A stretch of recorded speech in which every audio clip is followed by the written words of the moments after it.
beautiful beings. Welcome back to my channel. My name is Carlotta and this is the Maryline podcast. Today I'm going to do something that I've always wanted to do. I'm going to do a little book review of my favorite books. Now, if you are a geek like me, you've probably read them all already, especially if you're not new to this path. But many people who are starting out reach out to me and ask me, what can I read first? Where shall I go? So this is my heartfelt answer as to my favorite places to go. And I believe that books are the way that we learn and get activated in this day and age. Many people will pull information from different sources. Nowadays, in the Aquarian age, this is just how it works. And we all become our own teacher. We all awaken the guru within. And books are an incredible tool to do this with. I am a personal lover of novels. To me, moving into the form of novels is incredibly liberating. I loved channeled books and novels, and I think that the lines between those two things can be very blurred when you're writing spiritual books. The reason I love channeled books, even though perhaps many intellectuals and students may sort of look down, on channeled books because they may think that there is no substance to them. I would say that that is where the magic happens. And I would say that we are here to really fill in those gaps where institutions and religions can no longer take us. And so a channeled book, which often comes from source, is our gift from the writers, because we all hold a piece of the puzzle. We all hold a piece of the greater story.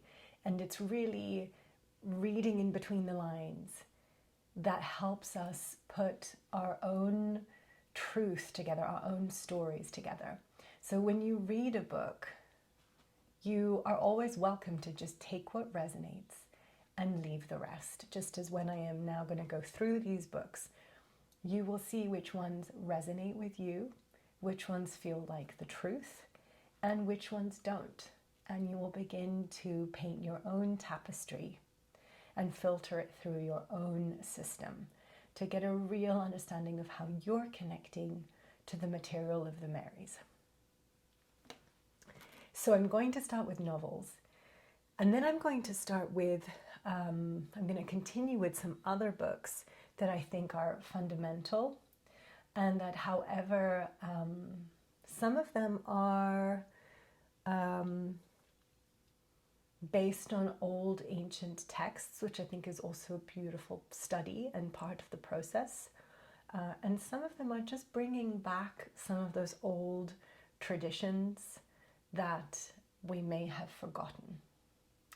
So I'm going to start with, of course, the classic and my favorite book, Anna, the Grandmother of Jesus. I hope you can see it there. Now, this book will really completely activate you. If you know nothing about how the story started about Anna, who is the grandmother of Jesus, the mother of Mary, if you are curious as to how they lived in their communities, in the Essenes communities, in the Nazarene communities, the kind of magic that unfolded there, then this is really the book for you. It's an absolute overview over hundreds of years of what this community studied and learned and how they prepared the coming of the teacher of righteousness of Jesus. Within it are the stories also of the extended family, and also of all the beautiful trips that Jesus did. And also you'll see how Mary and her mother Anna were high priestesses of Isis, as was then Mary Magdalene. There's also a beautiful story about how Mary Magdalene and Jesus met and how they'd known each other from when they were children. So there's even some metaphysical content in here, so you'll be able to follow Jesus in his beautiful journeys to Egypt and to Britain, and find a lot of information about the things that he learned there as a high initiate. And of course, what I love is that this book really honors the role that the maternal lineage of Anna had in raising Jesus and how important the feminine line of the Essenes was. They were mainly based in Carmel, in Israel, which is now where Haifa is. Now, I did not fully realize this, but I did live there in my 20s. And I did not realize at the time that this was the home of Mary. And when I was there, I had some beautiful experiences. And I will always remember sitting on Mount Carmel, where there is a monastery now called Stella Maris, and just feeling the intensity of the energy of Mary overlooking the ocean. There is just such an incredible energy of Venus and the Mary line there. So if anyone in better days gets to go to Israel and travel to Haifa and the Carmel Mount, I highly recommend that you do that. It was an incredible experience living there in my 20s. So there is a sequel to Anna, the grandmother of Jesus. It goes into the story of the children of Mary Magdalene and Jesus. I think that it is a slightly less impactful book, but also extremely interesting. My next favorite book is this series by Kathleen McGowan. Now, all of these books are now I think they're pushing on like 20 years, so they still hold up after 20 years or so since they were published. The Book of Love trilogy by Kathleen McGowan is astounding. So you have the Book of Love, and you have the Poet Prince. And the first one of the trilogy is actually the expected one. Okay. Now, this is an astounding book that takes you through the history of the line of the Marys as it passes through the ages. And so there's an incredible amount of research that has been done here. To me, it all resonates as truth, and there is so much resonance in here for me about what the pure line of the Marys was about. There is a thread that talks about the twin flame legacy over the ages. There is a thread that takes you through the Renaissance. And it's also just like a beautiful book to follow, you know, and to read. It's sort of a drama that plays out. And there's just so much history in there. I don't want to spoil it for you so much, but she has really researched and found all of the ancient texts and the true story there. And I will just tell you that there is some astounding information about Mary Magdalene and John the Baptist that perhaps some of you have not considered before. But really, I think the thing I love the most about this book is just understanding the path of the heretics and the Medici, how they were involved, how Botticelli was involved with the Magdalene line. And how there's so many references to love and the twin flame legacy being such a huge part of the Magdalene line. So my third book, actually I have discovered this one very recently, and I don't know why I haven't heard about this one before. Maybe you have, please let me know in the comments. It's called The Way of the Essenes, Christ's Hidden Life Remembered, and it's by a French couple, Anne and Daniel Meurois-Givaudan. Here it is, translated into English. And what I love about this is that it is the story of the Essenes, but not from a very dry perspective of this community, but it really gives you the ins and outs of their magical powers and the metaphysical level of their work, which is something that just isn't really talked about enough. The Essenes were a mystical community that came out of Judaism, and it's sort of the foundation of the first Christians. But they would study in everywhere around, Alexandria and all the places in the world, and copy scrolls and hide scrolls, and that's where the Dead Sea Scrolls come from.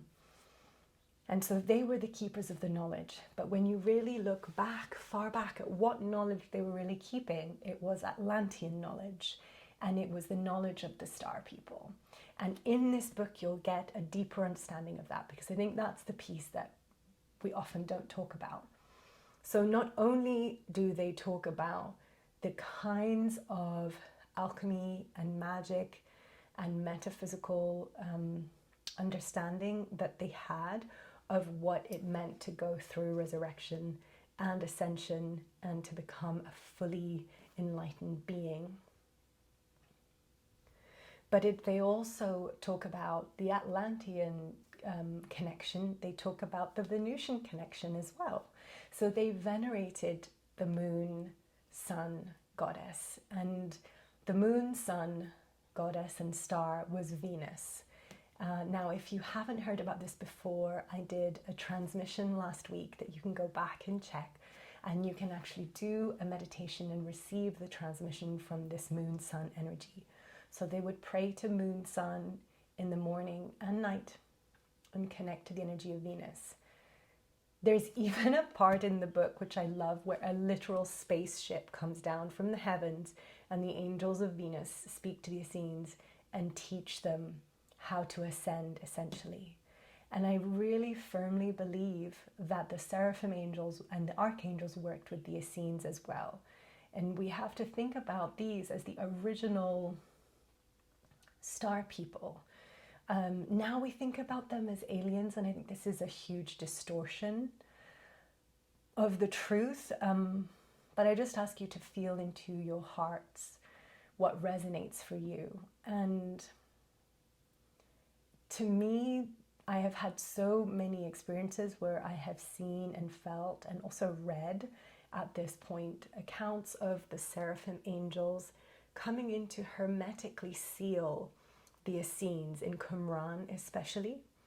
And there they would impart all of their knowledge and ascension teachings and impart the flames of unity, of resurrection and ascension. They were the keepers of the mysteries and the ancient traditions. So I leave it to you to sort of really dive into this and discover. There's so many beautiful things to discover. When you're thinking about discovering the Essene lineage, you can also look at Lars Moll's work, and The Law of Light is a really beautiful book that touches upon their prayers and part of their traditions as they are linked to the way of love and to the way of the heart.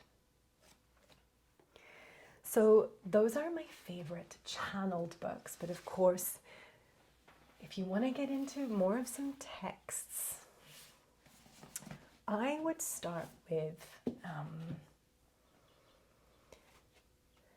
the complete Gospel of Mary Magdalene, the beloved companion.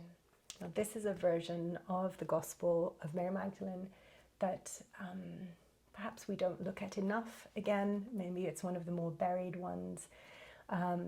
It really takes you through the Gospel step by step, and it gives you the translation.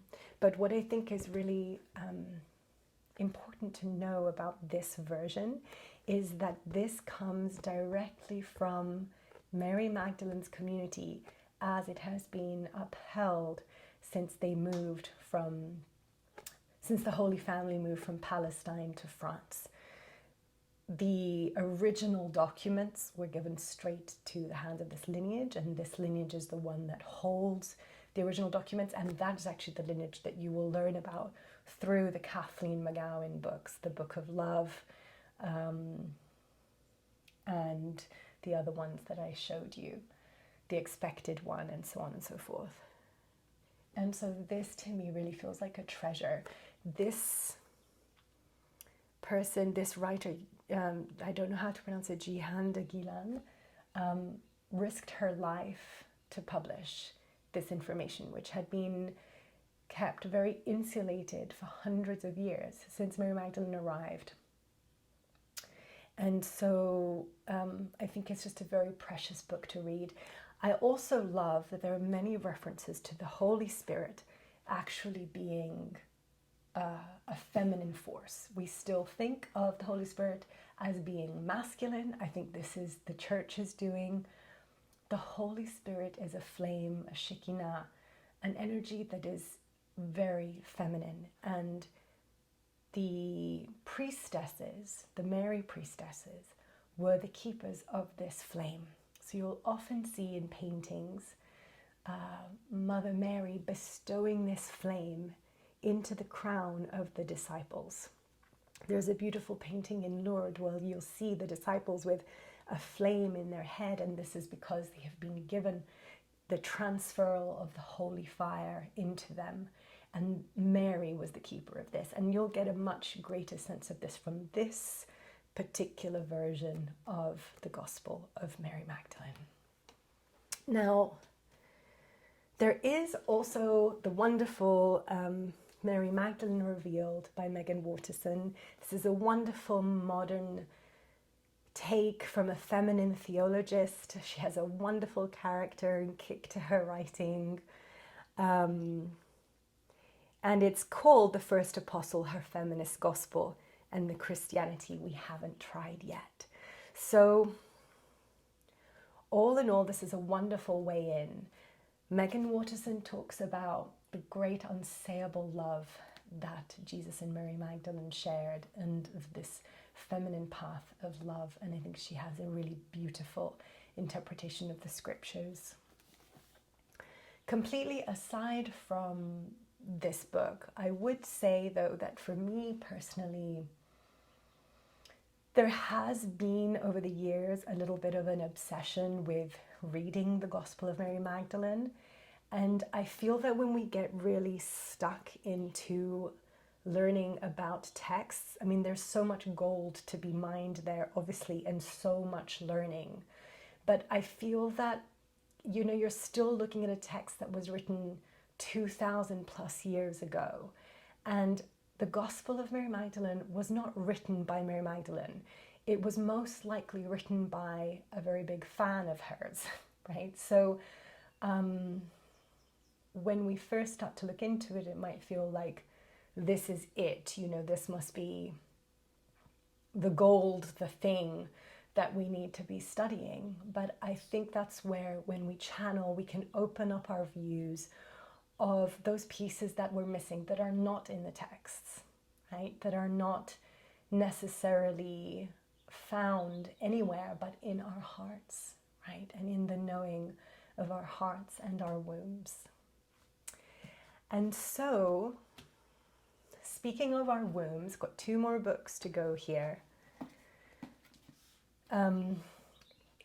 If you are into understanding the alchemy of the womb, like what did the priestesses of Isis actually learn? What were they actually doing in those temples in Egypt and in those Druidian communities? You know, what were they learning in Alexandria?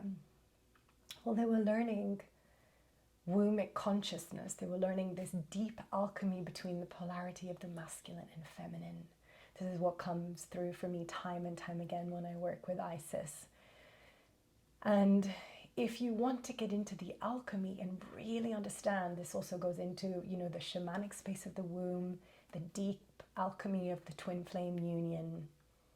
This is your book. Now, Womb Awakening by Bertrand and Bertrand. is kind of like the Bible of womb alchemy, right? So what I found was that I was able to channel a lot of this information, and I worked with clients with it for a long time through the guidance of Ases and Mary Magdalene. And what I found was when I began to read their book, it was such a huge validation and confirmation. Their work is so researched and so deep, and it spans so many different civilizations and cultures. They really get this deep, deep feminine unconscious. And I think that womb consciousness is something that we all have within us. It was present in so many priestess communities all over the world. And I recorded an interview called Bee Shamanism with Ariella Daly that I really recommend you go and watch. And you'll see how womb consciousness belongs to all of us. It's in all cultures, and it's not necessarily something that you need to go and study, although you can, but it's something that almost rises out of the earth, that is such a deep part of our feminine beingness, that it is something that you can really come to when you have that quiet space in the womb that you keep exploring and going back to and going back to. But if you need, that little bit of support and help, and you actually want to study, Womb Awakening is just a wonderful place to go. And I know that they have schools, I think in most areas now, there's like a few flames and schools that have popped up. So that could be something to consider if you're wanting to go down the path of that kind of healing. Last but not least, The Way of the Rose by Clark Strand and Perdita Finn. I am so incredibly grateful to this book, just beyond what I can express with words, because they brought back the practice of the rosary in a way that does not feel stale or boring or ancient. It's ancient, of course, in its own way, but not ancient in the church way. So it is a completely new way of looking at the rosary. And my biggest takeaway from this is not only did I get to learn how to pray the rosary again, which again, you can intuitively work with the rosary yourself, of course, but if you want some support, there is a technical approach, or like some, guidelines for working with the rosary. And that being said, what they give you is a complete permission slip to go away and decide how you want to pray the rosary, how you want to pray the Marys. They give you the history, they give you what, the meanings could possibly be, but ultimately it's up to you to decide how you want to pray the rosary. So it doesn't have to be a Hail Mary and an Our Father. You can pray it with the Abwoon, the original Aramaic prayer. You could even do a Buddhist prayer. You could do the Ho'oponopono around it if you really wanted to. As long as your heart is in the right place. And, there's a little bit about learning about intention here. Prayer and intention. But I will let you discover this incredible book on your own. But if you, for any reason, you are interested in the history of the rosary, the connection with the Marys, the goddess, and you want some guidelines on how to pray the rosary, this is your book. Okay, so those were my recommendations. I would love to hear what you think. If you've read them, I'd love to hear your comments. Also, if there's any other books that I don't know about. I mean, there are hundreds more that I could have pulled from today, but it would have been a very long video, and I think this is enough for today. But if there are any books that you have read that have really inspired you, I would love to hear about them. So sending you lots of love. May Mary be with you. And I look forward to seeing you again next time.